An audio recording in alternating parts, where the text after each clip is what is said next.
especial da série O Amor é uma Coisa que se Aprende, com a curadoria de Contardo Caligares. O amor é uma coisa que se aprende. Para o psicanalista Contardo Caligares, aprendemos a amar nos livros, nas pinturas, nos filmes, na música.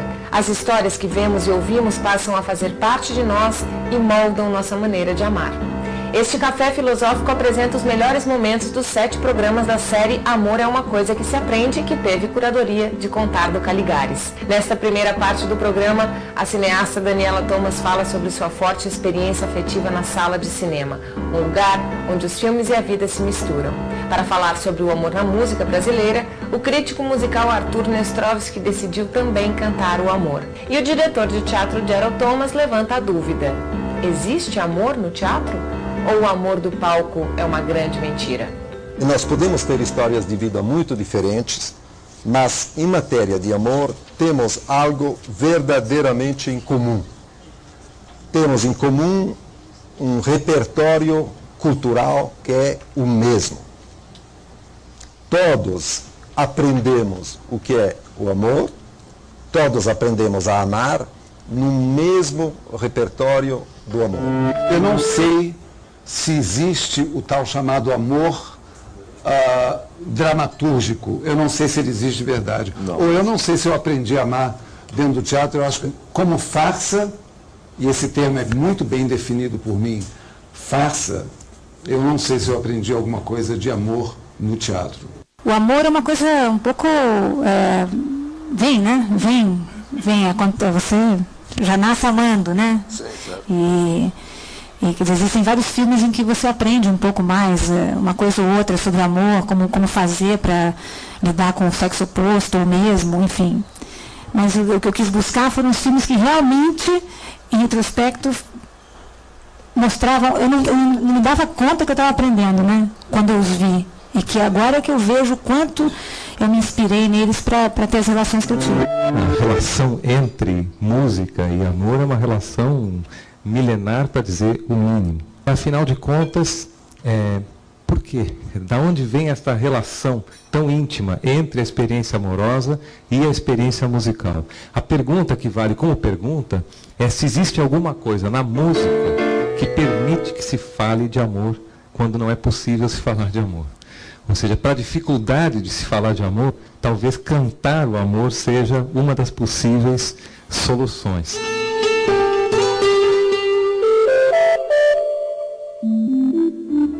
Amor paixão, amor saudade, amor distância, amor sereno, amor desespero, amor suave.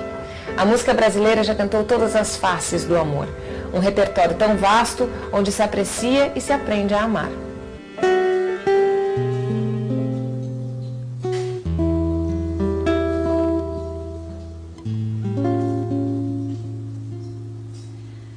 Eu sei que vou chorar a cada ausência tua, eu vou chorar, mas cada volta tua há de apagar o que essa ausência tua me causou. Como a gente aprende a amar? O que é a experiência amorosa? Da onde vêm as formas, né, que a gente aprende a se apaixonar?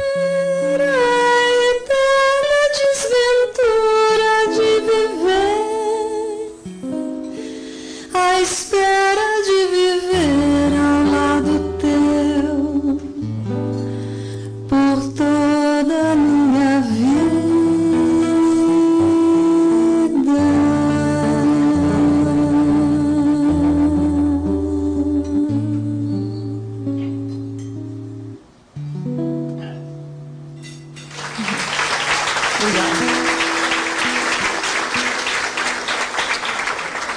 A canção brasileira, eu acho que isso é uma coisa que nem sempre a gente tem tão claro quanto poderia ou talvez deveria. A canção no Brasil tem um papel muito especial, insólito mesmo. São pouquíssimas culturas do mundo onde a canção popular tem uma inserção tão forte e tão relevante na cultura de modo geral. O mínimo que dá para dizer é que, especialmente na segunda metade do século XX, a canção conversa com todas as mais importantes formas de produção cultural no Brasil. Se a gente fala em Clarice Lispector, ele pode falar em Tom Jobim na mesma frase, sem cair o registro. A gente pode falar em Chico Buarque, Caetano Veloso, assim como fala de Drummond, ou fala de Berê Camargo, ou fala de Cabral. E assim por diante. A canção popular pertence ao registro da melhor produção cultural, né, que se foi capaz de fazer ao longo desses últimos 50, 60, 70 anos ou mais. Isso não é uma coisa comum.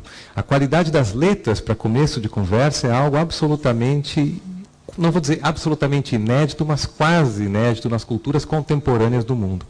A cultura musical de língua inglesa é a que mais se aproxima. E a própria produção de canções, a variedade, a excelência da canção popular no Brasil é algo que eu acho que a gente não reconhece, ou não reconhece sempre com a dimensão que tem.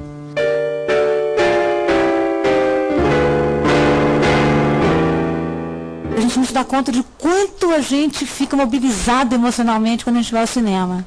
Eu sou daquelas pessoas que, ao sair de um filme, e geralmente de um filme ruim, eu saio e demoro algumas horas para voltar a ser eu. Acontece muito comigo isso. Eu fico realmente transtornada, como num sonho, um pesadelo, daqueles que a gente fala, que a gente carrega com a gente, né? Tem uns sonhos que a gente acorda e a gente demora a se lavar dele, né? E o cinema, eu acho que tem algum mimetismo, assim, com algum processo psíquico, em que você realmente, naquela brincadeira de projeção, quando você vê, você está ali fazendo uma espécie de laboratório emocional. O primeiro filme que me impactou, assim, e que eu vi que meu casamento tinha muito a ver, um casamento mais comprido, quer dizer, agora não, o casamento presente é mais comprido, mas o anteriormente mais comprido. Eu amo o filme, até hoje, realmente não tenho vergonha de dizer que é um filme que eu adoro. É um péssimo filme, porque é um filme sem nenhuma qualidade assim, de exploração da linguagem cinematográfica, sem nenhuma pretensão. É um filme absolutamente para crianças, jovens, coisa e tal. Mas, quando o Bernard Shaw escreveu o Pigmalião, que é a história em que o filme foi baseada, ele estava discutindo uma questão muito importante, que é essa questão de se transformar uma pessoa, né? Pegar uma pessoa num estágio e transformar, não só estágio, não, pegar uma pessoa, a alma de alguém, e transformar a alma de alguém completamente. E, no caso, um homem faz isso com uma mulher que se dispõe, né? Na verdade, ela vai procurar ele no filme e no livro. Ela vai procurar o cara porque ela acha que ela percebe nele a possibilidade de transformação social. Ela percebe por algumas razões lá que se ele ensinar para ela o que sabe, ela vai poder sair dessa condição de vendedora da rua para uma flower shop girl que ela quer ser. Ela quer trabalhar como balconista numa loja e ela vende na rua. E ele vê nela a oportunidade de exercer seu poder e de transformar uma pessoa completamente. Ele se apaixona e ela descobre que aquela instrumentalização que ele deu para ela, aliada ao que ela já tinha de tão impetuoso, tão interessante, na verdade superaram a personalidade dele, e agora é ela que é interessante e é com ela que ele tem que aprender. E eu gostava muito desse filme, eu não sabia por quê. Depois no meu casamento eu descobri por quê. Porque justamente eu fiz igual, em tudo igual. Eu quando conheci o Gerald, eu percebi nele uma mudança, porque ele é uma pessoa extremamente interessante, culta, fascinante. E aí eu fui como Lisa do Little, falei, toma conta de mim, me diz aqui para onde eu vou, o que é o hora que eu devo fazer. E depois eu fiquei mais interessante que ele.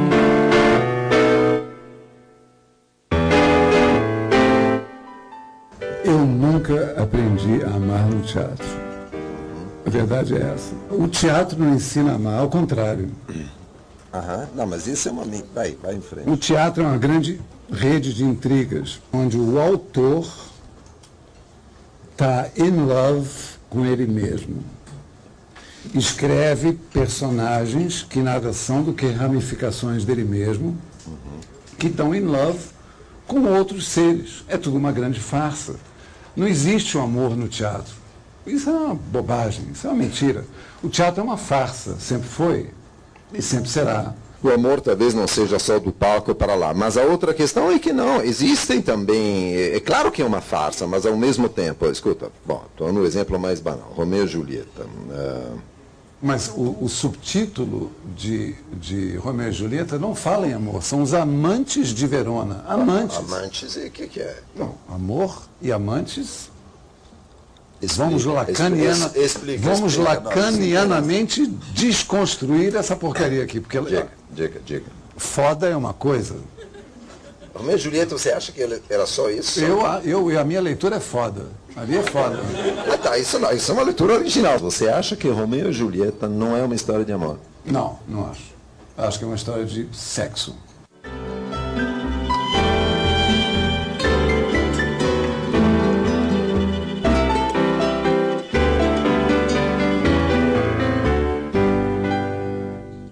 Amar sendo amados. O bebê desenvolve o sentimento amoroso a partir do cuidado que recebe. Amar vem do berço. Os psicanalistas Ana Verônica Maltner e Otávio Almeida de Souza apontam que o amor do ser humano nasce quando ele percebe o amor do outro. Esta é uma edição especial da série Amor é uma Coisa que se Aprende, que teve a curadoria de Contardo Caligares. Imagino que alguns de vocês vão me dizer, essa expressão é curiosa, como assim aprendemos a amar? Como é que é isso? O repertório, né? O que é isso? Afinal, o amor não é um sentimento incontrolável, espontâneo. A gente imagina que amar é parte da nossa natureza humana, mas não é não. Vamos dizer assim, primeiro de instintivo no ser humano não tem mais nada. Felizmente ou não, mas instinto é uma palavra que concerne fundamentalmente a psicologia animal e não a psicologia humana. Então, dizer que amar é instintivo, não. São presenças culturais tão fortes que nos dão uma impressão de naturalidade. Mas, na verdade, são fatos culturais. Quando é que a gente começa a aprender a amar? Em casa.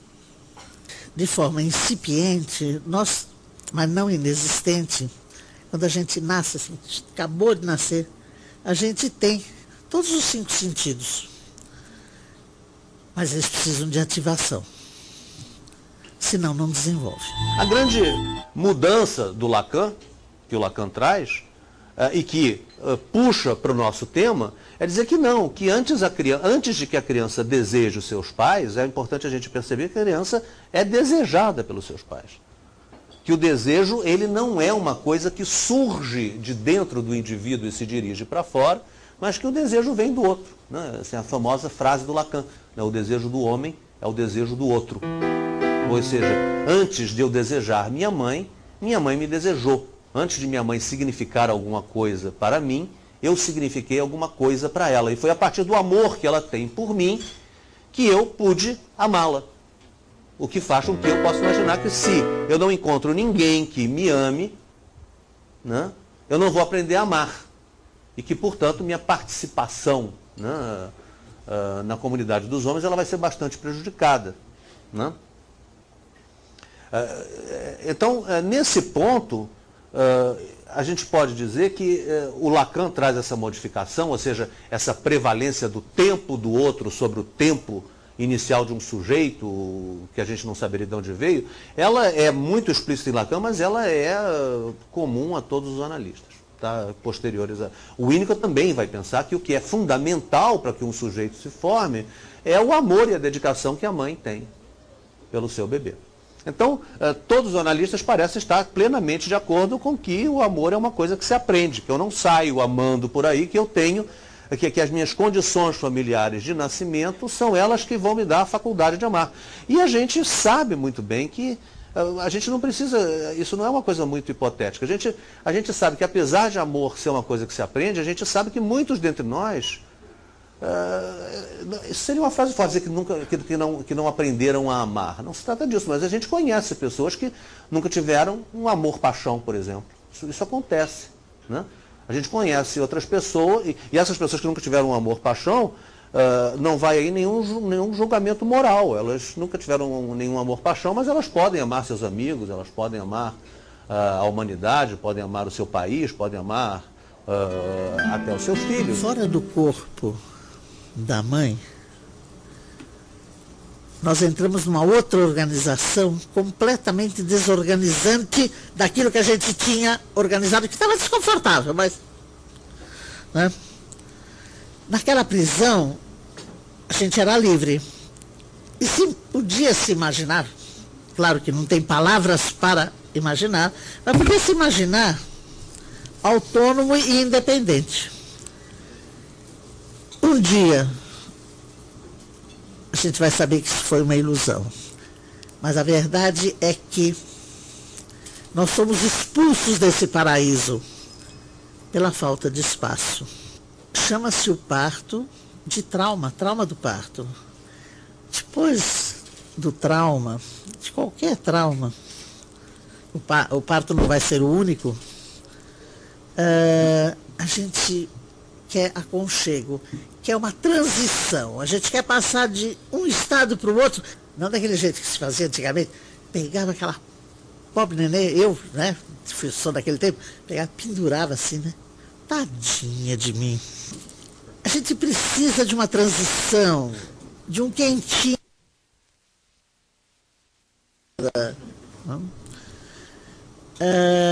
De uma coisinha doce, de fácil ingestão. Depois da ruptura, qualquer ruptura, em qualquer momento da vida, nós precisamos de um tempo para nos refazer. Amar mesmo, ensinar a amar,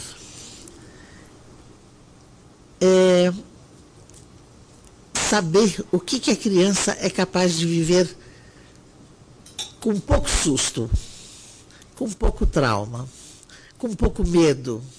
Isto depende de sintonia, de estar atento, de estar junto, de companheirismo com gente diferente. Criança é diferente de adulto, menino é diferente de menina, cada filho vai ser diferente. Obrigar uma criança a andar antes do tempo, porque a prima já está andando, então a gente fica segurando a criança em pé, assim, não? É bom para a vaidade dos pais. E um estresse para a criança desnecessário, além de entortar a perna, de fazer mal para a coluna e outras coisas. Quando a gente aceita no ritmo em que a gente se desenvolve. Se a gente é meio atrasado em relação ao priminho ou ao vizinho, tudo bem, depois a gente recupera, não tem importância. Quando a gente tem respeitado a velocidade de maturação, sem comparações inúteis, a gente tem uma chance de começar a desconfiar o que é respeito mútuo e estar junto, e não ter medo do outro, e nem ter medo do desaparecimento do outro. Que pode uma criatura, se não, entre criaturas, amar? Amar e esquecer, amar e mal amar, amar, desamar, amar, sempre e até de olhos vidrados, amar. Este é o nosso destino, amor sem conta, distribuído pelas coisas pérfidas ou nulas, doação ilimitada a uma completa ingratidão. E na concha vazia do amor, a procura medrosa, paciente, de mais e mais amor. Amar a nossa falta mesma de amor e na secura nossa, amar a água implícita e o beijo tácito e a sede infinita.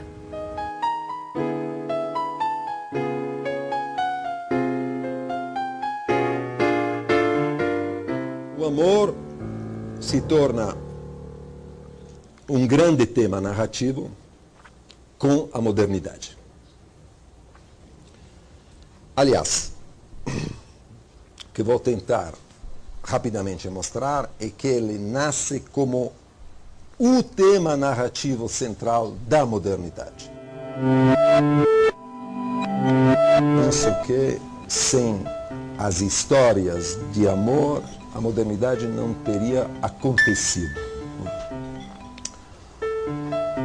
Primeiro, isso é uma coisa que sabemos, o sujeito moderno precisa de ficções. Por quê? Porque é um sujeito que não tem destino, um sujeito que em princípio se inventa, tem a tarefa de se inventar.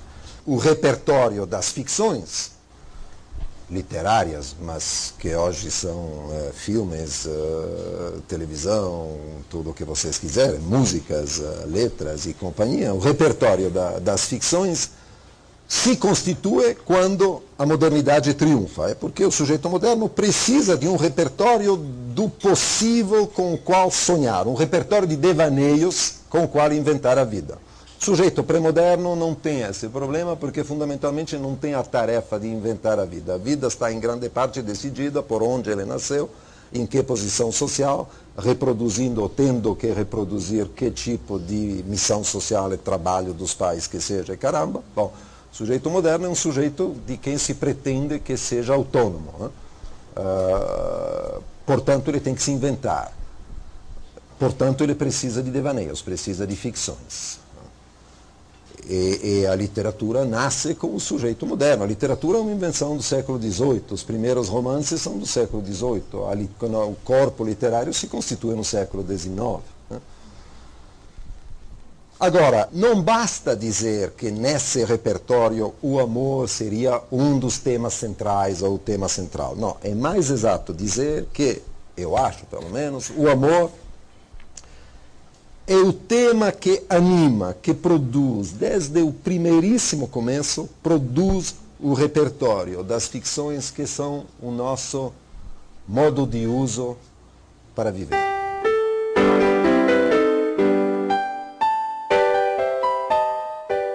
O amor cortês foi a semente de uma revolução dos costumes. Encontros entre o poeta e a dama da nobreza simbolizavam a quebra dos padrões sociais em benefício da vontade do indivíduo.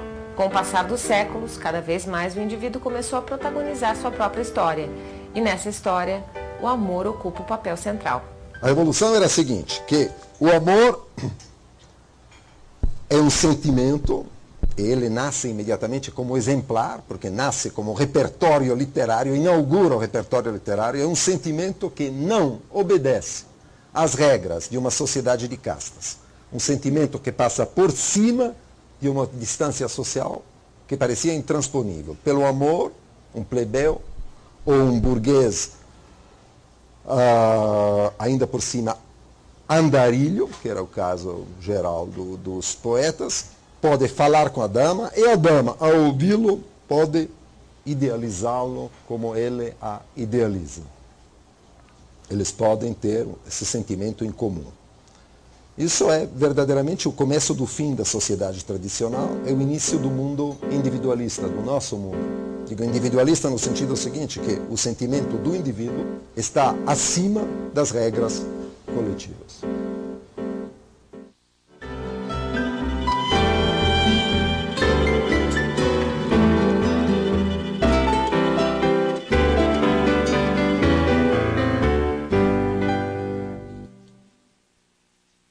Nos dias de hoje, será que as invenções tecnológicas mudam a experiência amorosa?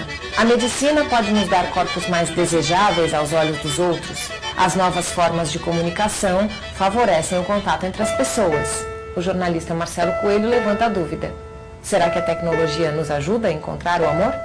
A tecnologia, à medida que ela está, teoricamente, ao alcance de todos, torna um pária aquele que não a utiliza. E quem a utiliza se torna merecedor aos próprios olhos e aos olhos dos outros desse desejo potencial, dessa possibilidade de amor.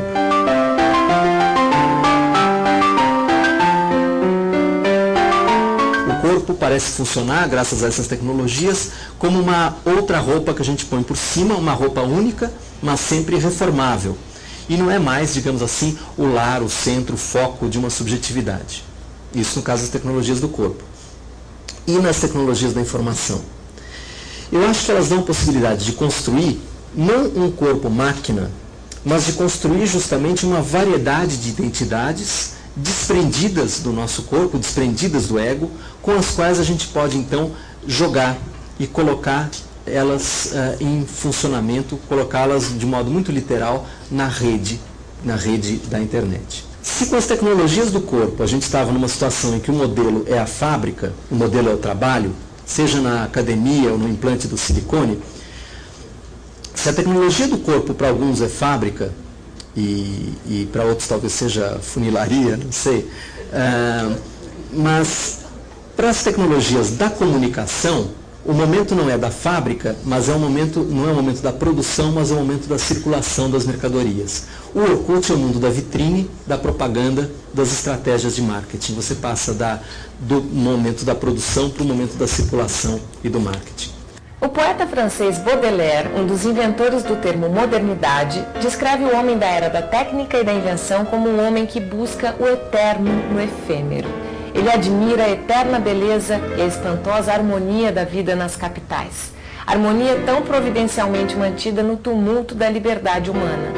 Quanto maior o avanço tecnológico, mais nos parecemos com esse pintor da vida moderna descrito pelo poeta. E o amor nos parece cada vez mais, a um só tempo, tão eterno e tão transitório.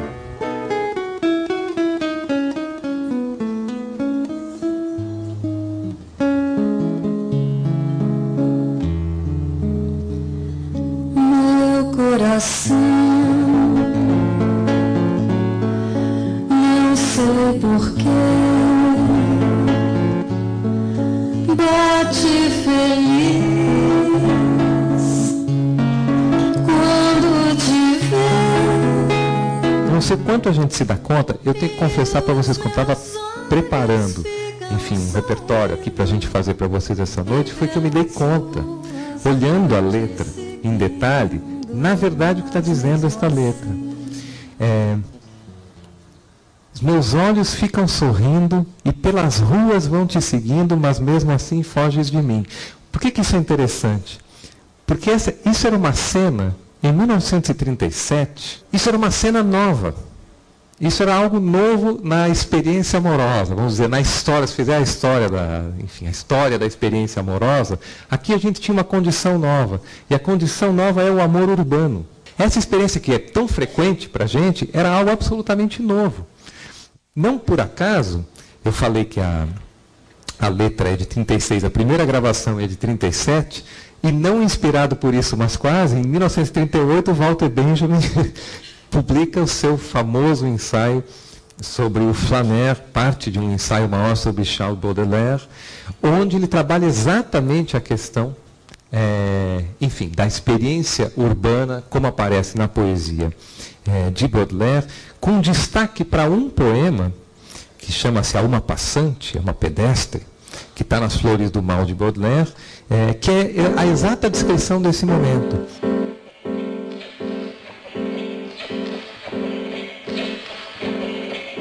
A rua em torno era ensurdecedora vaia. Toda de luto, alta e sutil, dor majestosa, uma mulher passou com sua mão vaidosa, erguendo e balançando a barra alva da saia. Pernas de estátua, era fidalga, ágil e fina. Eu bebia como um basbaque extravagante, no tempestuoso céu do seu olhar distante, a doçura que encanta e o prazer que assassina. Brilho. E a noite depois. Fugitiva beldade de um olhar que me fez nascer segunda vez, não mais te hei de rever senão na eternidade? Longe daqui, tarde demais, nunca talvez, pois não sabes de mim, não sei que fim levaste, tu que eu teria amado, ó tu que o adivinhaste. A existência de um outro, uma outra pessoa que nos frustra, que nos interessa, que nos surpreende, que nos modifica, essa existência tem a ver com coisas que vão muito além da tecnologia. Diz respeito a um conjunto de coisas, a meu ver, que ainda atende pelo nome de amor. O Baudelaire dizia que a verdadeira civilização não está na iluminação a gás, ou nas descobertas que ele fazia na época dele, que se fizeram na época dele, na metade do século XIX, na iluminação a gás, nas cidades, no encanamento, etc. Mas a verdadeira civilização está na distância que conseguimos tomar com relação ao pecado original. Eu diria que com essas tecnologias todas, inspirado na experiência que a gente tem com essas tecnologias todas, eu diria assim, que o fruto do conhecimento, ao contrário do que pensam os pessimistas, é sempre o mais saboroso. E, em geral, ele costuma ser partilhado a dois.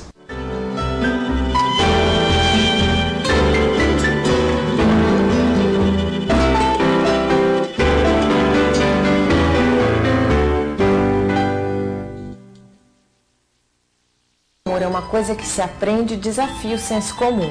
Costumamos pensar no amor como espontâneo, incontrolável, algo tão natural em nós que nem pensamos a respeito, apenas sentimos. Ao refletirmos sobre o amor, as dúvidas aparecem. O amor é um ideal? Uma fantasia? É o que de mais humano existe em nós? Afinal, o que é o amor?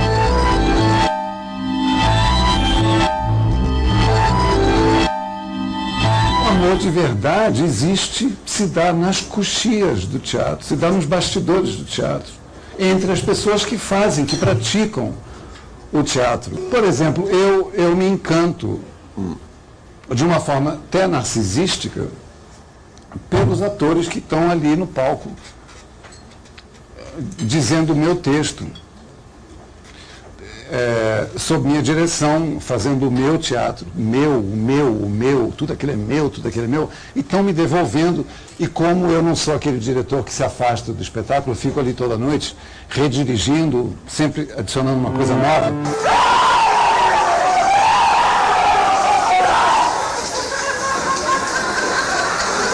Então eu sempre tento interferir no espetáculo com alguma coisa nova e eu me encanto pelo meu ator, pela minha atriz. Quer dizer, eu encanto. Então esse tipo de amor existe, mas é do limite do palco do proscênio para dentro. É engraçado porque no fundo você... Eu concordo com tudo o que você disse antes. Mas você discorda, por favor. Não, eu concordo, mas é uma coisa que me impressiona. Não concordo no sentido em que que a fonte do amor seja fundamentalmente narcisista, que a idealização do outro que nos permite de amar não é nada mais do que uma maneira de usá-lo como cabide de um pedaço de nosso próprio ideal, de quem a gente gosta de se sentir amado. Que o amor moderno, o amor-paixão, seja fundamentalmente uma aventura narcisista, não só concordo, mas não tenho problemas com isso. Isso é a descrição psicológica do funcionamento do amor. Vou dizer mais. Também o fato, uma das ideias de todo o nosso módulo aqui, desde o começo, é que não é tanto que a gente aprende a amar como pelo repertório teatral, cinematográfico, caramba, como se a gente aprendesse uma língua estrangeira, mas é que o amor existe, os apaixonamentos existem em grande parte, porque, não só em grande parte, mas sempre de alguma forma, porque justamente a gente atua padrões narrativos nos quais se engaja porque é legal, porque acha legal, exatamente como você está dizendo. Na verdade, o que mais me surpreende é quanto você parece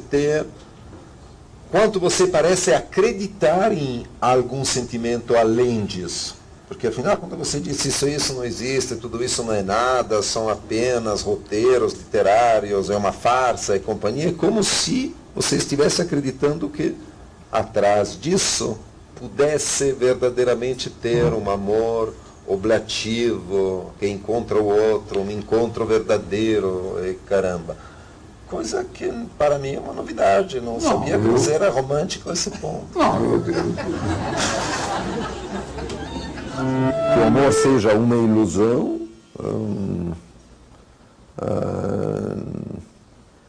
não há dúvida, porque o amor é fundado na idealização, a idealização consiste em atribuir ao outro traços ideais que são meus, A finalidade disso é que o outro me ame, ou seja, que eu seja amado por meu próprio ideal, que é um negócio legal. Claro, mas uma vez isso dito, qual é o problema? Quer dizer, o fato que algo seja ilusório não retira nada a importância e a qualidade da experiência.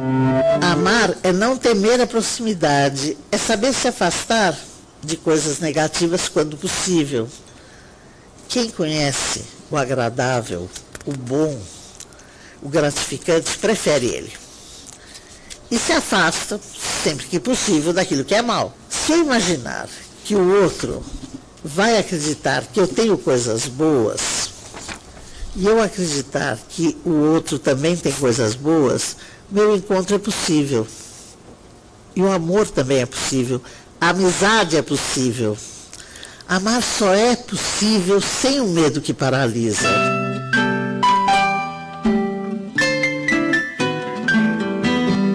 O que se chama de amor?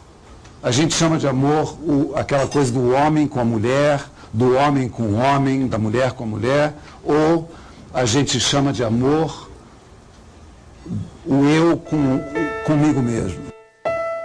Não facilite com a palavra amor.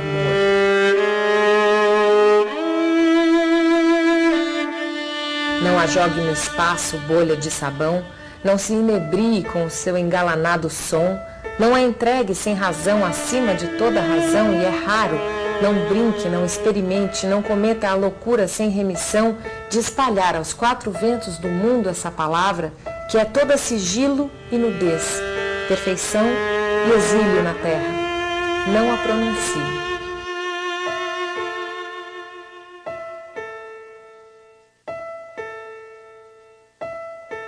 Poema lindo do Drummond.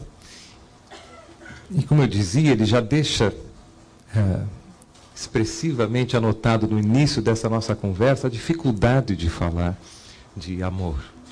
Não é uma experiência fácil de se tratar com palavras, e não é uma palavra que a gente possa usar com impunidade ou com leviandade. O Freud, né, então vamos pensar em termos edipianos, né, o Édipo para o Freud, né, ele partia da ideia que o homem ou a mulher, né, o ser humano, ele nascia e devido à grande dependência que ele tem, a importância, né, que a sua mãe tem para ele, né, que seus pais, que sua família tem para ele, né, a primeira coisa que vai acontecer é que ele vai, desejar, amar, e nesse ponto é importante a gente ver que se é uma coisa que o Freud vai separar amor e sexo, quando ele vai fazer estudos da sua chamada metapsicologia mais profundos, na temática de Piana, isso está completamente misturado.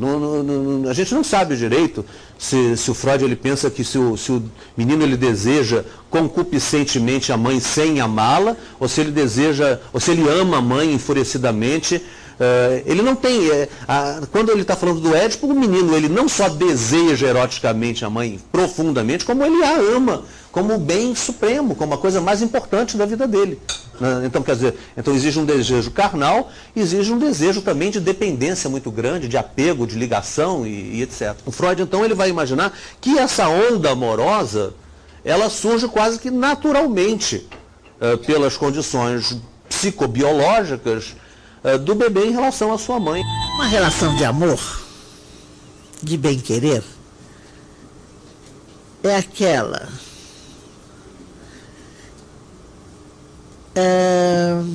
em que a estabilidade pode ser refeita. Cada dia, toda vez que nós acordamos, nós refazemos o contato com o mundo. Esta relação de proteção e de protegido, ser capaz de proteger e de ser protegido, é o essencial para poder amar. Eu acho que a palavra amor, ela no mundo de hoje, então, que a gente quer resultados muito rápidos, né? Tudo é muito rápido, tem que acontecer na hora, tem que acontecer em 5 minutos. tudo é imagem, tudo é muito baseado na imagem, na propaganda, tudo é baseado no commercial in the break, tudo tem que acontecer. A gente idealiza a pessoa, a gente vê uma réplica daquilo que a gente idealizou e essa é a pessoa. Não é nada, tudo mentira. A definição do amor é uma coisa muito complexa. Se eu aprendi a amar, como eu aprendi a amar, o que eu defino como amor, o que eu defino como amor na literatura, no drama, e como é que eu defino o amor no teatro, se é que existe o amor no teatro ou na literatura, e como é que eu vejo os autores, os dramaturgos, os autores teatrais, se expressarem ou expressarem isso no teatro que eles fazem. A pergunta tem tantas ramificações. Bom, mas você já respondeu bastante, porque de uma certa forma você disse até aqui que o único amor do qual verdadeiramente se trata no teatro é o amor do autor por si mesmo e para si mesmo. Na medida em que ele escreve personagens que um se acham que são, ramificações e partes dele mesmo. Então, daí você passou a dizer que esse é de fato um tipo de amor. É um tipo de amor que atravessa todo o amor, de qualquer jeito, de uma maneira ou de outra. Então, até aqui, você está respondendo a pergunta, mas de uma maneira que é curiosa, mas é muito forte. De uma certa maneira, encerra a palestra, estamos terminados. Foi um prazer, boa noite. Como definir o amor? Ao longo dos séculos, artistas e filósofos se debatem nessa difícil tarefa. Shakespeare já alertava que o percurso do amor verdadeiro nunca é suave. Um percurso que vale a pena para Platão, pois ao toque do amor todos se tornam poetas. E para Goethe, que acreditava que somos formados e moldados pelo que amamos. Menos otimista, Robert Frost diz que o amor nada mais é do que um desejo irresistível de sermos irresistivelmente desejados. E completamente pessimista, para Oscar Wilde, o amor é quando começamos a enganar nós mesmos e terminamos por enganar a outra pessoa. De qualquer forma, há sempre alguma loucura no amor, mas também há sempre alguma razão na loucura, como afirmou Nietzsche. Loucura ou não, segundo Mark Twain, o amor verdadeiro é a única doença do coração que é melhor não ser tratada. Com o amor é assim, muitas visões, nenhuma resposta. Por isso, mais sábio é encerrar com a máxima de Aldous Huxley. Não existe fórmula ou método, só se aprende a amar amando. Presume-se que a gente sinta saudade do outro enquanto está com ele. Eu só acho um traço muito importante. O que primeiro assinala que, claro, nunca se consegue ter o outro inteiramente, né? Ele está sempre nos faltando, bom, claro. Mas que também assinala que ainda existe uma distância que é necessário manter. Eu diria que amar é algo assim, não poder estar sem você, que é muito diferente de querer estar com você.